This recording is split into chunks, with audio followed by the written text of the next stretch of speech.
le petit chat, après, il regarde son ventre. Une séance de yoga sur le pont de leur bateau.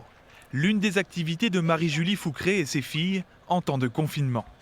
On avait prévu de naviguer, que Zélie fasse de l'optimiste et de la planche à voile. On avait prévu d'aller au musée, on avait prévu d'aller à l'aquarium, on avait prévu de faire plein de choses. Et là, maintenant, on retrouve l'intérieur du bateau, des jeux de société et des cahiers. On complète chaque nombre pour obtenir 100. Donc 96 pour aller à 100. Ambiance studieuse à l'intérieur du bateau. Depuis le premier confinement, les filles ne vont plus à l'école, choix de leurs parents. Leur rentrée s'est faite à bord. Dans cet espace de 15 mètres carrés, pas toujours facile de se concentrer.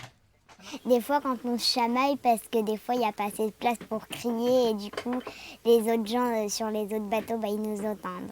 On est tous les 4 enfermés dans un environnement restreint, donc c'est pas super évident. Ça se fait, mais c'est quand même beaucoup plus facile quand on peut sortir et quand on n'est pas les uns sur les autres. Il y a 3 ans, le couple décide de tout plaquer pour vivre sur ce bateau. Lui était éducateur sportif. C'est moi qui fais à manger. Et c'est un grand menu, nouilles, œufs brouillés. Elle, directrice commerciale. Durant cet hiver, il devait initialement voyager dans l'océan Atlantique. Finalement, changement de programme, le Covid a tout chamboulé. En ce moment, on aurait dû être à peu près aux Canaries ou au Maroc. Covid faisant, eh bien, on est toujours là. Et deuxième vague de confinement, donc on est à La Rochelle par des minimes.